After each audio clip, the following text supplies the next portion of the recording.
بسم الله الرحمن الرحيم. الحمد لله رب العالمين، والصلاة والسلام على رسوله الكريم، أما بعد.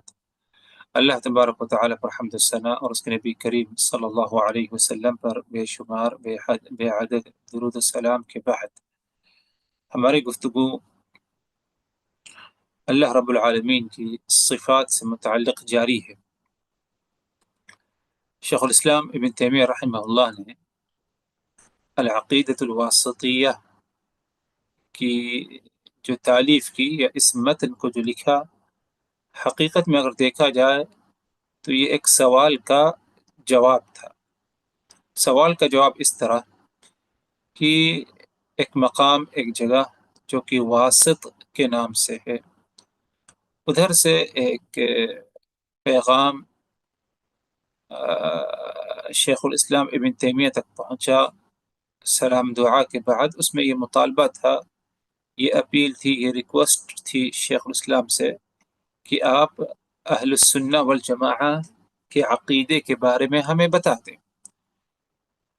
تو اس موقع پر شیخ الاسلام ابن تیمیہ کے اندر تردد پایا گیا کہ عقیدے پر بہت ساری کتابیں لکھی گئی ہیں اور کئی تصنیفات پائی جاتی ہیں، دوبارہ لکھنے کی ضرورت کیا؟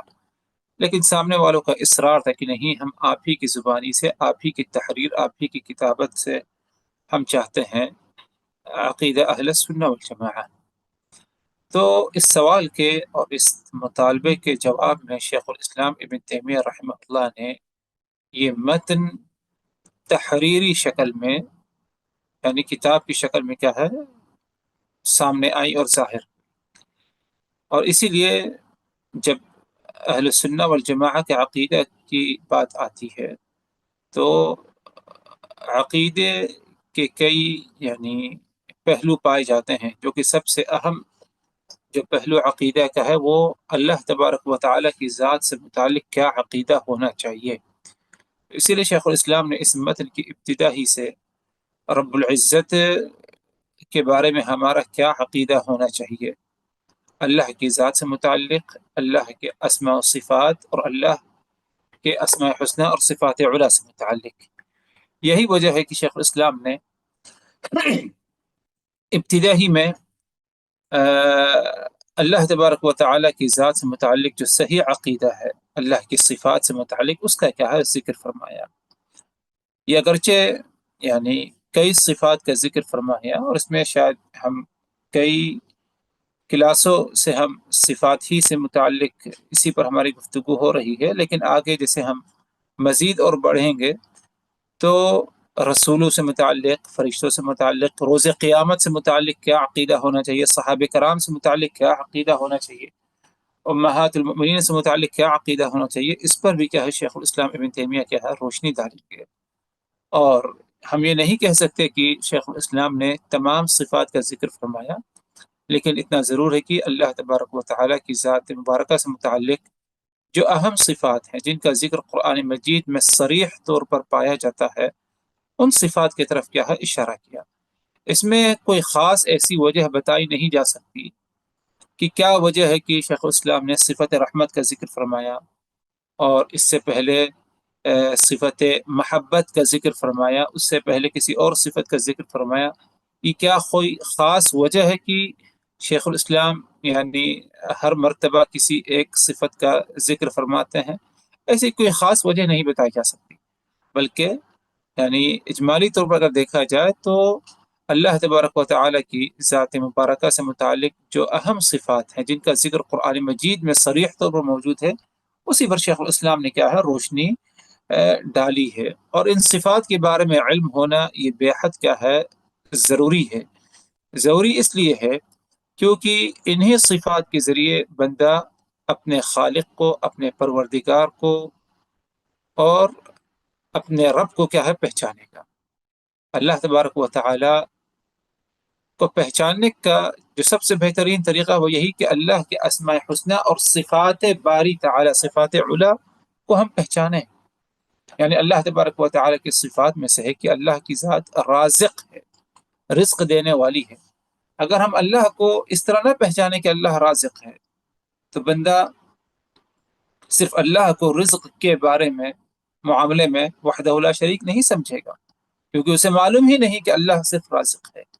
رازق اگر کوئی ہے تو وہ صرف اور صرف اللہ تبارک و تعالیٰ کی ذات ہے۔ تو اسی لیے کیا ہے، ہر صفت پر اگر انسان غور و فکر کرے گا تو یقیناً وہ اس صفت کے ذریعے اللہ تبارک و تعالیٰ کو صحیح طریقے سے کیا ہے پہچان سکے گا۔ اب جیسے کہ آج جس صفت میں ہماری گفتگو ہوگی وہ ہے صفت رحمت، کہ اللہ تبارک و تعالیٰ کی ذات کی ایک اہم صفت یہ ہے کہ اللہ کی ذات رحیم ہے، یعنی مہربان ہے، رحمت کرنے والا ہے، شفقت کرنے والا ہے۔ اب اس صفت کے بارے میں ہم کیوں جانیں؟ ظاہر سی بات ہے کہ اگر ہم نے اللہ کی ذات کو رحیم سمجھا، شفقت کرنے والا سمجھا، تبھی ہم اللہ کی طرف رجوع ہوں گے، اللہ کی طرف لوٹیں گے، اللہ ہی سے رحمت طلب کریں گے، اللہ ہی سے کیا ہے مغفرت کیا ہے ہم طلب کریں گے۔ اس کی کیا دلیل ہے کہ اللہ تبارک و تعالیٰ کی ذات رحمت والی ذات ہے؟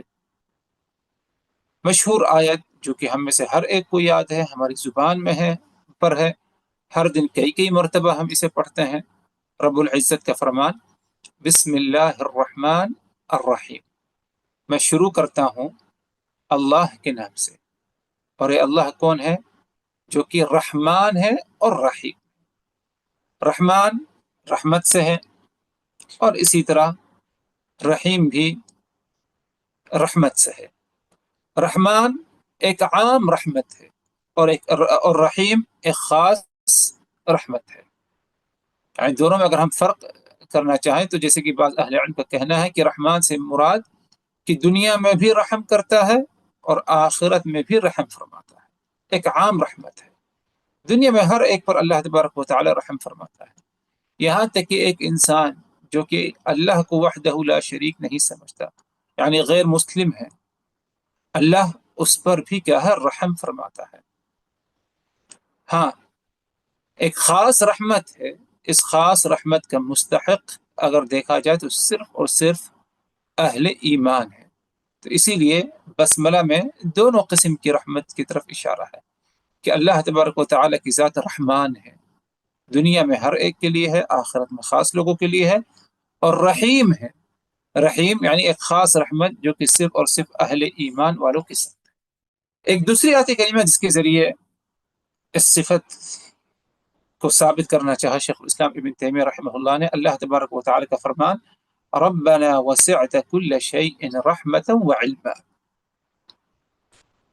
اور یہ آیت کریمہ اگر دیکھا جائے تو سورہ غافر جو کہ سورہ مؤمن بھی کہلاتی ہے، آیت نمبر 7 میں اس کا کیا ہے ذکر ہے۔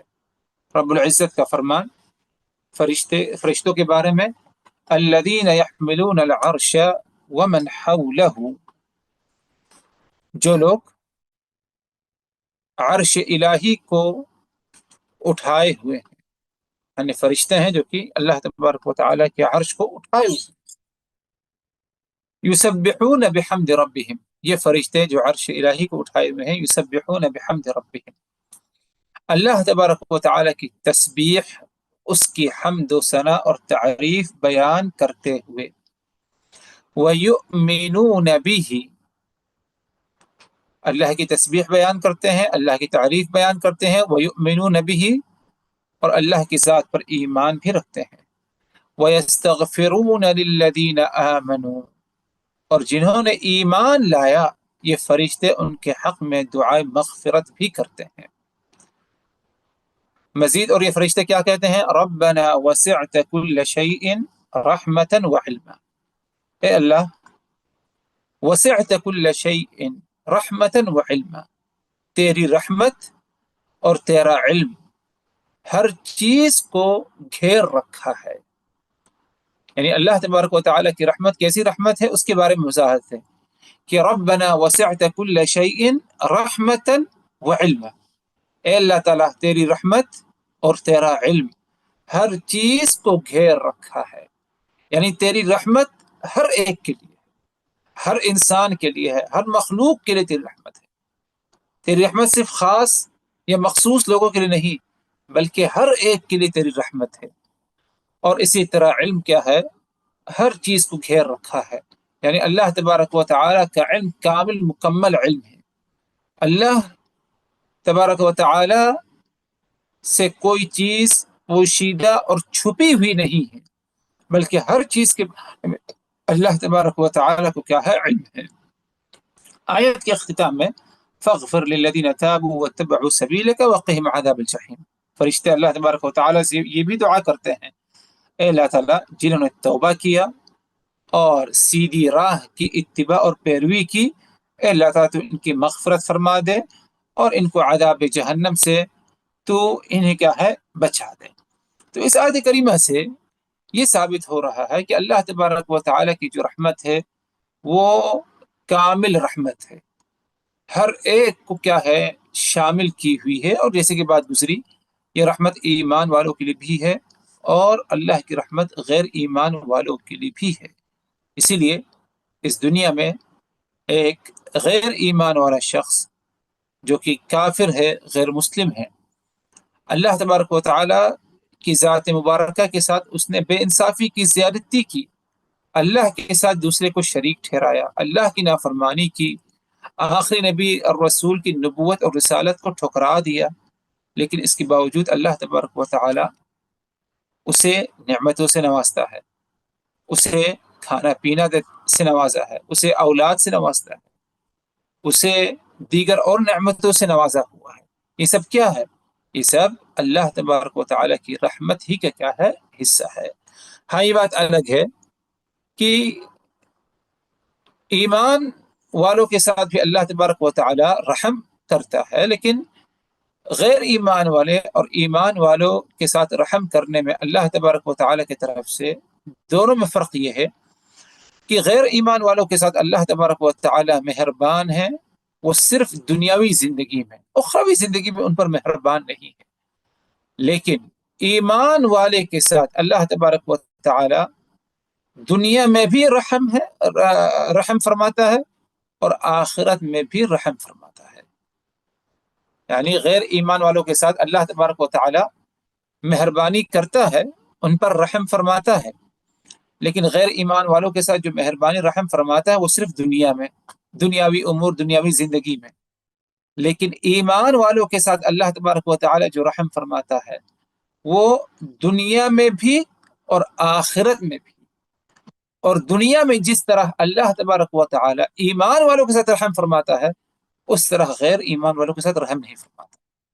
اس کی دلیل لے لیجئے، یہ ایک مثال آیت کریمہ سورہ النحل میں اللہ تبارک و تعالیٰ فرماتے ہیں من عمل صالحا من ذکر او انثى وهو مؤمن فلنحینہ حیاتا طیبہ.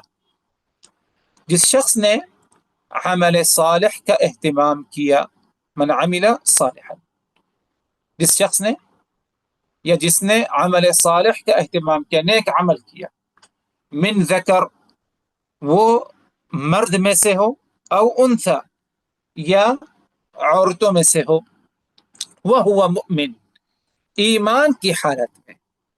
یعنی عمل صالح کیا چاہے وہ مرد ہو یا عورت ہو، بشرطے کی ایمان کی حالت میں اس نے عمل صالح کا اہتمام کیا، اسے کیا ملے گا؟ فَلَنُحْيِيَنَّهُ حَيَاةً طَيِّبَةً، تو اس کی جو دنیاوی زندگی ہے ہم اسے کیا ہے؟ پاکیزہ، صاف ستھری، سکون، اطمینان اور سعادت کی زندگی سے ہم اسے کیا ہے؟ نوازیں گے. تو کیا یہ سعادت جو عمل صالح کی برکت سے اللہ تبارک و تعالی ہمیں نوازے گا، کیا یہ اللہ کی رحمتوں میں سے اس کی رحمت کا حصہ اور جز نہیں ہے؟ یقیناً ہے. لیکن کیا یہ رحمت، یہ مہربانی ایک غیر ایمان والے کو حاصل ہو سکتی ہے؟ کبھی حاصل نہیں ہوگی، کیونکہ اس کے اندر ایمان نہیں پایا جاتا. ایمان، غیر ایمان والا کیا ہے؟ وہ کھاتا پیتا سوتا، اور جب تک کھا پی رہا ہے آسودہ ہے، اور جب کھاتے پیتے آسودہ ہے تو اس کے اندر بدمعاشی بھی زیادہ پائی جاتی ہے، سرکشی پائی جاتی ہے. جب کھاتا پیتا ہے تو انسان زیادہ اللہ کا نافرمان ہو جاتا ہے، اور یہی معاملہ غیر ایمان والے کا ہے. حالانکہ اسے کھلایا پلایا کس نے؟ اللہ کی مہربانی ہے. اور جب بھوکا ہے کبھی اسے کھانے پینے کو نہیں ملتا تو کیا وہ صبر سے کام لیتا ہے؟ نہیں، بلکہ بے صبری کا مظاہرہ کرتا ہے، غلط باتیں بولتا ہے، اور اسی طرح ناشکری کرتا ہے مزید اور کفر پر آمادہ ہوتا ہے. لیکن ایمان والا کا معاملہ ایسا نہیں. ایمان والا جب نعمت میں ہے، خوشحالی میں ہے، یعنی کھاتا پیتا ہے، تو وہ اللہ کو بھولتا نہیں، اللہ کو یاد رکھتا ہے. اور اگر کبھی اس کی روزی روٹی تنگی میں پڑ جاتی ہے تب بھی اللہ کو بھولتا نہیں، بلکہ اللہ کو یاد رکھتا ہے، صبر سے کام لیتا ہے، اور اللہ کی ذات سے کیا ہے، ثواب کی امید رکھتا ہے. اسی لیے اگرچہ اللہ تبارک و تعالی دنیا میں ایمان والے غیر ایمان والے کے ساتھ، دونوں کے ساتھ مہربان ہے، لیکن ایسی حالت میں اگر دیکھا جائے تو زیادہ مہربان اللہ تبارک و تعالی ایمان والوں کے ساتھ ہے. رہی بات آخرت کی، تو آخرت میں جو ہے صرف اور صرف یہ جو رحمت اللہ تبارک و تعالی کی ہے، یہ اللہ کی مہربانی، وہ صرف اور صرف کیا ہے، ایمان والوں ہی کو کیا ہے، نصیب ہوگی. آگے بڑھتے ہیں. آیت نمبر 4 ہے غالباً رحمت سے متعلق، یہ آیت نمبر 3. فرمان رب العزت کا وَكَانَ بِالْمُؤْمِنِينَ رَحِيمًا، اور اللہ تبارک و تعالی ایمان والوں کے ساتھ رحیم ہے. یعنی ادھر ایک خاص رحمت ہے، اور وہ کون سی خاص رحمت ہے؟ عام رحمت نہیں ہے، بلکہ خاص رحمت، اور وہ اہل ایمان کے ساتھ. یہ اس کی دلیل ہے.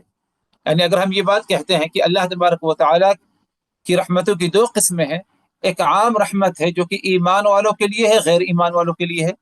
ایک دوسری قسم ہے کہ اللہ کی رحمت خاص رحمت جو صرف ایمان والوں کے لیے ہے. تو اس کی دلیل کیا؟ اس کی دلیل یہی آیت کریمہ ہے، وَكَانَ بِالْمُؤْمِنِينَ رَحِيمًا. اللہ نے مؤمنین کا ذکر فرمایا کہ اللہ تبارک و تعالی کی ذات ایمان والوں کے ساتھ کیا ہے، مہربان ہے، ان پر کیا ہے، رحم فرماتی ہے. آیت نمبر 4 فرمایا رب العزت نے وَرَحْمَتِي وَسِعَتْ كُلَّ شَيْءٍ، کہ اللہ تبارک و تعالی کی رحمت نے ہر چیز کو گھیر رکھا ہے. یعنی دنیا میں جتنی چیزیں اللہ کی ذات کو چھوڑ کر جتنی چیزیں تمام مخلوقات ہیں، یہ سب کے سب اللہ تبارک و تعالی کی رحمت میں کیا ہے، شامل ہیں. کوئی چیز، کوئی مخلوق ایسی نہیں جو اللہ کی رحمت اور مہربانی سے محروم ہو، بلکہ ہر ایک پر اللہ تبارک و تعالی کی رحمت ہے اور مہربانی ہے. اس کی دلیل اللہ کا فرمان وَرَحْمَتِي وَسِعَتْ كُلَّ شَيْءٍ، کہ میری رحمت وسیع ہے، کشادہ ہے، ہر چیز کو گھیری ہے. آیت نمبر 5 اللہ تبارک و تعالی کا فرمان كَتَبَ رَبُّكُمْ عَلَى نَفْسِهِ الرَّحْمَةِ، اللہ تبارک و تعالی نے اپنے اوپر تم پر رحم کرنے کو کیا ہے، واجب اور لازم قرار دیا ہے. یعنی اس میں ہر ایک داخل، اللہ نے اپنے اوپر اس بات کو لازم قرار دیا کہ وہ تم پر کیا ہے، رحمت کرے، مہربانی کرے. اور اس میں ہر ایک داخل ہے، ایمان والا بھی داخل ہے، غیر ایمان والا بھی داخل ہے. ذرا غور کریے، اس آیت پر غور کریے کہ کس طرح اللہ تبارک و تعالی نے اپنی رحمت کو کیا ہے، لازم قرار دیا ہے. رب العزت کا فرمان وَلَا يُؤَاخِذُ اللَّهُ النَّاسَ بِمَا كَسَبُوا مَا تَرَكَ عَلَى ظَهْرِهَا مِن دَابَّةٍ. اس دنیا میں لوگ اللہ تبارک و تعالی کی نافرمانیاں کرتے ہیں. اگر اللہ تبارک و تعالی ان کی نافرمانیوں پر ان کا مؤاخذہ کرے، ان کی پکڑ کر لے، تو اس زمین پر کوئی باقی نہیں رہ جائے گا. ظاہر سی بات ہے. یعنی آج ہم اپنا محاسبہ کریں کہ کیا کوئی دن ہمارا اللہ کی نافرمانی سے خالی ہے؟ نہیں، کہیں نہ کہیں نافرمانی اللہ کی ہو جاتی، بڑی بڑی نافرمانیاں ہو جاتی، بس اوقات ہمیں اس کا احساس بھی نہیں ہوتا. لیکن کیا فوری طور پر اللہ نے ہمیں گرفت میں کیا؟ بلکہ مہلت دی اللہ نے کہ ہم توبہ کر لیں، استغفار کر لیں، اللہ کی طرف رجوع کر لیں. اللہ مہلت دیتا ہے. اسی لیے اللہ نے فرمایا کہ وَلَوْ يُؤَاخِذُ اللَّهُ النَّاسَ بِمَا كَسَبُوا مَا تَرَكَ عَلَى ظَهْرِهَا مِن دَابَّةٍ، کہ اگر اللہ تبارک و تعالی لوگوں کی پکڑ کرنے لگے ان کی نافرمانیوں پر اور ہر نافرمانیوں پر، تو اس زمین پر کوئی باقی نہیں رہے گا، بلکہ سب کے سب کیا ہے، ختم ہو جائیں گے، کوئی نہیں باقی رہے گا. لیکن اس کے باوجود رب العزت کیا ہے، مہلت دیتا ہے. اور یہ مہلت دینا اگر دیکھا جائے تو یہ اللہ تبارک و تعالی کی مہربانی ہوتی ہے. اسی طرح اگر دیکھا جائے ایک آخری آیت ہے، غالباً یہ آیت نمبر 6، بلکہ آخری سے پہلے ہے، آیت نمبر 6 مشہور آیت ہے، جس میں اللہ تبارک و تعالی نے فرمایا کہ وہ هو الغفور الرحیم، اللہ کی ذات کیا ہے؟ غفور ہے، یعنی معاف کرنے والی ہے، اور اسی طرح اللہ تبارک و تعالی کی ذات رحیم ہے، یعنی رحم کرنے والی ہے، اور رحیم سے مراد ادھر ذو الرحمہ الشاملہ، کہ اللہ تبارک و تعالی کی رحمت شامل ہے، یعنی ہر ایک کو کیا ہے؟ گھیری ہوئی ہے۔ آیت نمبر 7 رب العزت نے فرمایا کہ فاللہ خیر حافظا وهو ارحم الراحمین، فاللہ خیر حافظا وهو ارحم الراحمین، یہ جملہ یعقوب علیہ السلام نے اپنے بیٹوں سے اس وقت کہا تھا جب اپنے بیٹوں کو، اپنے لڑکوں کو یوسف علیہ السلام کی طرف کیا ہے؟ بھیج رہے تھے، تو اس موقع پر یعقوب علیہ السلام نے کہا کہ فاللہ خیر حافظا، اللہ کی ذات سب سے بہترین حفاظت کرنے والی ہے، وَهُوَ أَرْحَمُ الراحمین، اور سبوں میں سب سے زیادہ رحم کرنے والی ذات اگر کوئی ہے تو وہ اللہ تبارک و تعالی کی ذات ہے۔ اور کیسے اللہ تبارک و تعالی کی ذات سبوں میں سب سے زیادہ رحم کرنے والی ہے؟ یعنی وہ قصہ یاد کریے جو کہ صحیح بخاری صحیح مسلم میں ہے، ایک عورت کو قید کر کے لایا گیا رسول اللہ صلی اللہ علیہ وسلم کے پاس کسی جنگ کے موقع پر، اور وہ اپنے بچے کو کیا ہے؟ تلاش کر رہی ہے، یعنی ایک عورت جس کا بچہ چھوٹا بچہ ہو، دودھ پیتا بچہ گود میں ہو، وہ اگر ایک عورت سے غائب ہو جاتا ہے تو اس پر کتنی یعنی مشکل کیفیت میں وہ عورت کیا ہے؟ پائی جاتی ہے۔ تو وہ عورت کا معاملہ اسی طرح تھا کہ بچہ اس کا گم شدہ ہے، مل نہیں رہا ہے، پریشان حال ہے، اور اللہ کے رسول صلی اللہ علیہ وسلم کے پاس اسے حاضر کیا گیا۔ اچانک اس کا بچہ سامنے آتا ہے، وہ فوراً اپنے بچے کو اپنے سینے سے کیا ہے؟ لگا لیتی ہے۔ رسول اللہ صلی اللہ علیہ وسلم نے لوگوں سے کہا کہ کیا لگتا ہے تمہیں، یعنی تمہیں کیا اس بات کی امید ہے کہ یہ عورت کبھی اپنے اس بچے کو آگ میں پھینک دے گی؟ کیا اس کا امکان لگتا ہے؟ تو صحابہ کرام نے کہا کہ لا واللہ یا رسول اللہ، اللہ کے رسول، اللہ کی قسم کبھی ایسے نہیں ہو سکتا، یعنی اس کا بچہ اسی کا اولاد ہے، ایک تمہ ہے، بعد میں بچہ گم ہو گیا، گم شدہ رہا، کچھ دیر غائب رہا، اسے یہ بچہ ملا، اپنے سینے سے لگا لیا اس نے، ہم سب یہ منظر دیکھ رہے ہیں، اور آپ پوچھ رہے ہیں کہ کیا یہ عورت کبھی اپنے بچے کو آگ میں ڈال دے گی؟ اللہ کے رسول کبھی نہیں ہو سکتا۔ تو رسول اللہ صلی اللہ علیہ وسلم فرمایا کہ اللہ ارحم بعباده من هذه بولدها، یاد رکھو اللہ تبارک و تعالی اپنے بندوں پر اس عورت کی جو رحمت شفقت اپنے بچے پر ہے، اس سے زیادہ اللہ تبارک و تعالی اپنے بندوں پر کیا ہے؟ مہربان ہے، ان پر کیا ہے؟ رحم کرتا ہے۔ یعنی یہ عورت اپنے بچے پر کس طرح مہربان ہے، اپنے بچے کو آگ میں نہیں ڈالے گی، نہیں ڈال سکتی، ناممکن لگتی ہے، جسے عقل تسلیم نہیں کرتی، ماں ہو ہی نہیں سکتی کبھی جو ہے اپنے بچے کو، یعنی کبھی ہو ہی نہیں سکتی کہ ماں اپنے بچے کو آگ میں ڈال دے۔ فرمایا رسول اللہ صلی اللہ علیہ وسلم نے اللہ تبارک و تعالی کی ذات اپنے بندوں پر اس ماں کا اپنے بچے پر جو رحم کرنا ہے، اس سے بھی زیادہ اللہ تبارک و تعالی اپنے بندوں پر کیا ہے؟ رحم فرماتا ہے۔